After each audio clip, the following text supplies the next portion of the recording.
목양실에서 목사님 앞에 무릎 꿇고 제게 축복 기도해 주셔야 갈 겁니다. 때를 쓴 적이 있었습니다. 목사님이 웃으시면서 뭘 그래 그러셨는데, 그러면서 하신 말씀이 있으셨어요. 목회는 무릎이다. 백 목사 잘 들어야 돼. 목회는 무릎이야.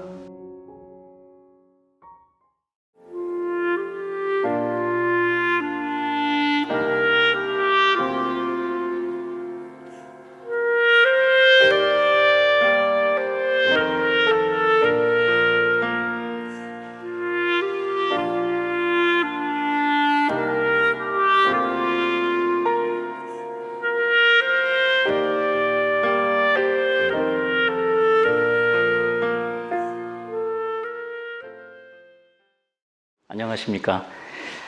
저는 시골의 작은 교회에서 행복한 목회를 하고 있는 천안두정교회 담임 목사 백승철입니다. 행복한 목회를 하고 있다라고 말씀드릴 수 있는 것은 큰 깨달음과 배움을 주셨던 목회의 큰 스승이 제게 있었기 때문입니다.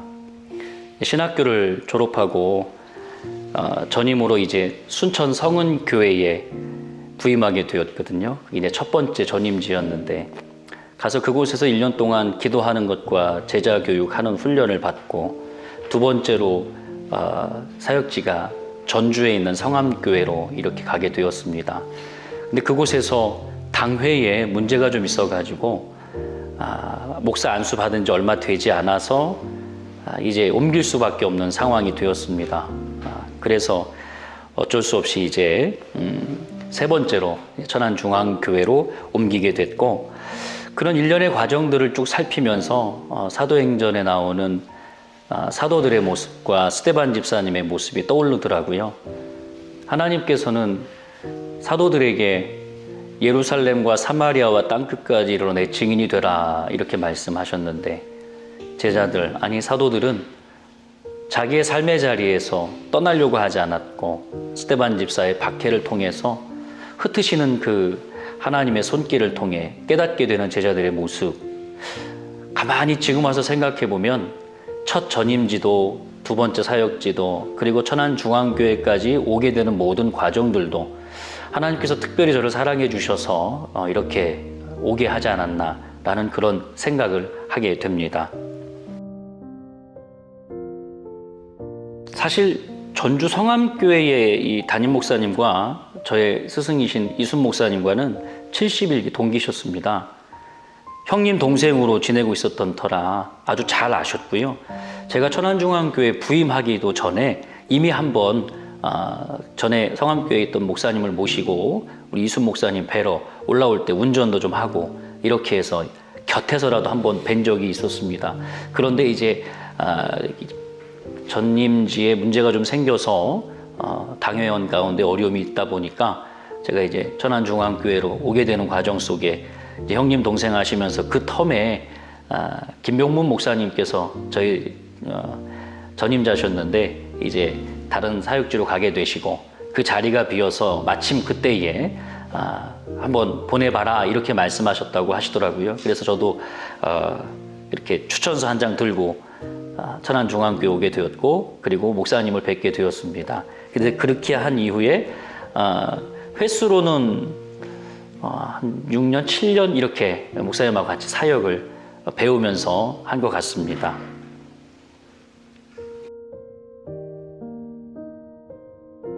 글쎄요, 사실 첫인상은 아마 대부분 거쳐간 목사님 똑같이 말씀하셨을 것 같아요. 뭐 그리 좋지만은 않았습니다.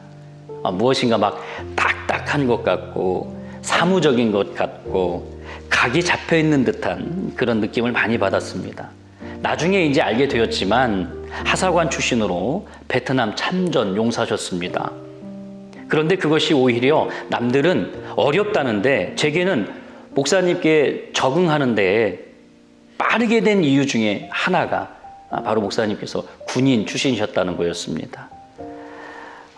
왜냐하면 저희 아버지 또한 직업 군인이셔서 제가 어려서부터 군인 관사에서 쭉 지내면서 군의 생리를 미리 알고 있었기 때문에 뭐 하사관이든 아니면 영광급이든 위관급이든 군대 내에서의 어떤 예절과 질서 이런 부분을 쉽게 접할 수 있었기 때문입니다.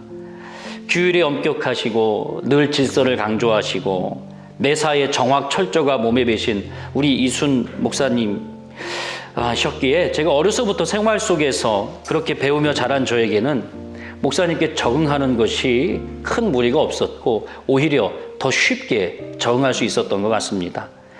첫 인상이 좋지만 않았다고 말씀드린 것은 아버지도 군인이셨기 때문에 이제 아버지의 그 규율과 질서 속에서 좀 벗어나서 사나 이렇게 생각했는데 아니 다시 또 규율과 질서 속에 다시 또 저의 인생을 살아야 된다는 생각에 약간 마음이 좀 어렵기는 했습니다.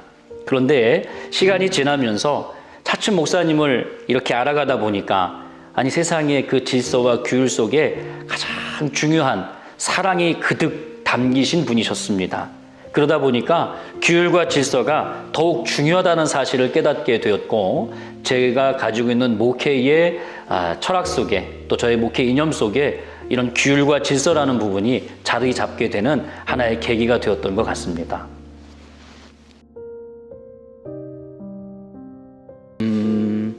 사실 목회 초년병이 무엇을 알 수 있겠습니까? 하나님께서 이렇게 인도하실 때 보면 처음에 순천의 성은교회로 나갔을 때도 원래 이력서는 제주도에 또 연결이 돼서 냈었는데 그게 나중에 어떻게 합격했다고 오라고 했는데 이미 그 과정 속에 순천을 가게 됐고 또 순천에 있으면서 제자교육과 기도 훈련을 받았던 그 목사님께서 개척하신다고 서울로 가는 바람에 참 있기도 어렵고 그런 상황에 다시 전주로 오게 되었고 전주에 왔더니 또 이 당회에 문제가 있어서 교회가 두 개로 나눠지게 생겨서 또 제가 천안 중앙교회로 올 수밖에 없는 이렇게 막 급하게 몰고 가고 있었어요. 그래서 뭘 배웠다라기보다는 그런 어려운 교회를 이렇게 쭉 다니면서 제가 가질 수 있었던 거라고 하면 아무것도 없죠. 이제 신학교 졸업해서. 그런데 하나님 사랑하고 교회를 사랑하는 열정 하나만큼은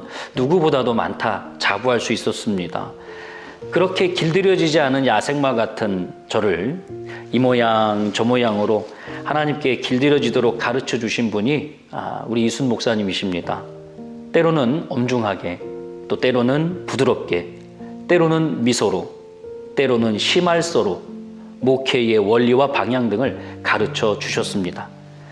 목사로서의 품위가 무엇인지 옷을 착용하는 방법부터 해서 넥타이 매는 법까지 신방하며 교인의 집에 들어가고 나오는 것까지도 아주 꼼꼼히 가르쳐 주셨습니다. 겨울에는 언제 외투를 벗고 들어가야 되는지도 가르쳐 주셨고 신방 기도는 어떻게 해야 하고 순발력과 배려심에 대한 부분까지도 아주 상세하게 가르쳐 주셨습니다. 설교에 대한 가르침 또한 상당하셨습니다. 극단적인 표현은 자제하게 하셨고 부정적인 문구는 가급적 사용하지 못하도록 말씀해 주셨지요. 찬송 부를 때 입모양도 발음까지도 신중하게 하나하나 다 가르쳐 주셨습니다.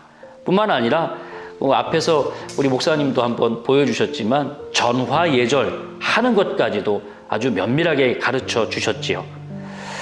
이런저런 세밀한 교육을 통해서 어느 순간인가 제가 길들여져 있는 모습을 발견하게 되었습니다. 모세가 하나님께 길들여져서 온유함을 얻은 것처럼 저도 어느 순간인가 온유함을 갖게 되었습니다. 저도 그때 결단한 게 저도 혹시 기회가 돼서 언젠가 부교역자가 생긴다면 우리 목사님처럼 가르칠 수 있는 목회 사관학교 출신다운 스승이 돼야겠다라는 생각을 했었습니다. 그러려면 신학뿐만이 아니라 우리 목사님처럼 사회, 경제, 정치, 문화에 걸쳐 다방면에서 지식을 갖고 있어야 됨을 알게 되었고 그래서 그 이후부터 지금까지 신물의 사설이나 논평을 끊임없이 읽고 관심을 갖고 있습니다. 이 물음이 참 생각을 많이 하게 되더라고요. 그래서 제 가슴 한편에 묻어두었던 옛 추억들을 다시 꺼낼 수 있는 그런 시간이 되었는데요. 제게 목사님과 함께 했던 시간들이 너무나 다 소중하고 좋은 추억들이 참 많이 있습니다. 어떤 분들은 많이 혼났다 그러는데 저는 사랑을 참 많이 받은 것 같아요. 특별히 기억나는 것이 있다고 하면 헤비타트를 맡아서 하실 때 헤비타트 지역을 쭉 이렇게 돌아다니시곤 하셨거든요.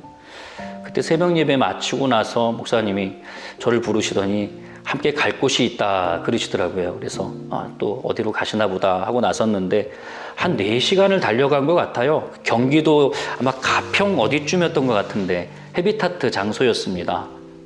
거기 모시고 가면서 차 안에서 이런저런 이야기 많이 했고 또 도움도 많이 되었고 배움도 많았고 헤비타트 장소에 가셔서 이런저런 모습들을 돌아보시면서 브리치빌드라는 것을 말씀해 주시면서 이런 일로 이렇게 해서 헤비타트가 이어지고 있다 설명해 주시고 집 없는 사람들에게 집을 지어주는 좋은 일을 하는데 목사님께서 그냥 이런 거 보고만 받는 게 아니라 직접 현장에 가셔서 직접 또 보시고 현장에 계신 분들 독려해 주시고 점심도 사주시고 이런 모습을 보면서 큰 목사님은 그냥 큰 목사님이 아니라 저렇게 면밀하게 점검하고 또 체크하시고 하는 모습을 보게 되었습니다. 늘 몸소 체크하시고 상황도 숙지하시고 함께 일하시는 분들을 격려하는 모습이 지금도 눈에 선합니다. 그리고 또 한 가지는 목사님께서 갑자기 호흡이 불편하게 되셔서 급하게 순천향병원 응급실로 모시게 될 일이 있었습니다. 모시면서도 갑자기 정신없는 상황이어서 순천향병원 앞에 모셔드리고 주차하고 이제 목사님 옆에서 모시고 지하에 있는 중환자실 쪽으로 내려갔는데 응급실이죠. 거기에 갔는데 그때 응급 관리하시는 의사 선생님들이 너무 서투른 거예요. 보기만 해도 답답한데 목사님 아픈데 힘든데 그런데 우리 목사님 아마 아시는 분은 다 아시겠지만 세상에 응급실 가셔도 흐트러짐이 하나 없는 겁니다. 의자에 정자세로 앉으셔서 의사가 하는 대로 다 이렇게 계시는 거예요. 그런데 의사가 실수를 하는 장면이 몇 번이 보였습니다. 저는 옆에 있으면서 당사자도 아닌데도 너무 속상하고 화가 나서 좀 똑바로 좀 하면 안 되겠냐 이렇게 이야기를 했는데 그때 목사님이 하시는 말씀이 있었어요. 그 잘못을 저지르는 실수를 하는 그 부분을 보면서 의사 선생님 많이 서투르시네요 하시면서 이런저런 덕담을 남기시는 모습 참으로 인상 깊었습니다. 늘 우뚝 서 있을 것 같으신 분이 초라하게 환자의 신분이 되었음에도 전혀 그 기상은 흔들리지 않았고 오히려 다른 때보다 더 단단해 보이셨습니다. 돌아가시기 얼마 전에 찾아뵐 때 사실 그때가 마지막이 될 줄은 잘 몰랐습니다. 그런데 돌아오면서 느낌이 좀 좋지는 않았어요. 마지막 찾아뵙게 된 것은 우리 첫째 온유가 대학교에 입학하게 돼서 이제 온유와 함께 찾아뵙고 인사를 드렸어요. 본인도 많이 힘드셨을 텐데 막내 진유의 건강도 물으셨고 둘째 선유의 학업도 물으셨고 부모님의 안부까지도 꼼꼼히 체크하시고 대학 생활을 어떻게 해야 하는지까지 가르쳐 주시면서 이거 용돈이다 라고 하시면서 내주신 봉투가 참으로 인상 깊었습니다. 끝까지 그렇게 자신에게 맡겨주신 사람들을 책임지시고 하시려는 그 자세에 다시 한번 머리 숙여지고 먹먹해지는 마음으로 돌아왔던 그 기억이 떠오릅니다. 저는 지금까지 제 마음속에 남아있는 건 3가지가 있습니다. 지금도 서툴지만 늘 말씀하신 것 중에 정확철저하라는 말씀이 있으셨습니다. 제가 그 부분이 좀 많이 서툴거든요. 지금도 많이 서툴지요. 그리고 또 하나는 목사는 해결사로 사는 거야 하셨던 말씀이 떠오릅니다. 교회의 해결사가 돼야 되고 가정의 해결사가 돼야 된다 늘 말씀해 주셨지요. 그리고 끝으로 복음은 건물이 아니라 사람이 전하는 것이다 라고 사람을 세우고 살리는 일이 목회자의 일이다 라고 늘 말씀해 주셨던 것이 떠오릅니다. 제가 늘 여쭙거든요. 목사님 어떻게 목사님은 특별한 프로그램도 없는데 이렇게까지 오셨습니까? 그러면 늘 말씀하시죠. 나는 여기 기차 타고 온 줄 아느냐고요. 여러 가지 어려움도 있고 시행착오도 있으셨지만 목사님이 가졌던 정확철저 그리고 해결사라는 부분 그리고 사람을 살리고 세우는 이것이 가장 중요한 일이라는 것 늘 마음속에 새기라고 이렇게 저에게 분부해 주셨습니다. 목사님 그거 끝까지 마음판에 새기고 그렇게 살아가겠습니다. 네, 저는 진짜 사랑을 제일 많이 받은 부교육자인 것 같습니다. 물론 목사님을 거쳐간 많은 부교육자들이 있을 것이지만 아마 그 중에 제가 제일 사랑받은 목회자이지 않을까 생각을 해봅니다. 두정교회로 부임해서 나올 때 목양실에서 목사님 앞에 무릎 꿇고 제게 축복 기도해 주셔야 갈 겁니다. 때를 쓴 적이 있었습니다. 목사님이 웃으시면서 뭘 그래 그러셨는데 그래도 손 얹고 기도해 주시면서 목회 잘 할 수 있도록 참으로 오랫동안 축복 기도해 주셨습니다. 그 이후로도 이런저런 가르침을 참으로 많이 주셨습니다. 어느 날인가는 전화하셨어요. 그러면서 오라는 거예요. 그래서 불이 났게 달려갔죠. 그러고는 지금 교회에, 지금 제가 몸담고 있는 천안 두정교회의 토지 문서에 대한 부분을 이야기해 주셨습니다. 내가 있을 때에 우리 백 목사에게 줄 수 있는 마지막 선물이 될 것 같네. 그러시면서 지금 현재에 있는 이 자리에 땅이죠. 한 188평쯤 되는데 이 땅을 이제 우리 교회 이름으로 바꿔주셨습니다. 그러면서 하신 말씀이 있으셨어요. 목회는 무릎이다, 백 목사. 잘 들어야 돼. 목회는 무릎이야. 하고 격려해 주셨습니다. 지금도 그 격려의 말씀과 가르침, 사랑의 목소리가 귀에 생생합니다. 목사님 참 사랑했고 존경했습니다. 그리고 나에게 고 이순 목사님이란 어떤 분이냐라는 질문이 있었는데 저는 영원한 담임 목사님이십니다. 라고 답하고 싶습니다. 고맙습니다, 목사님.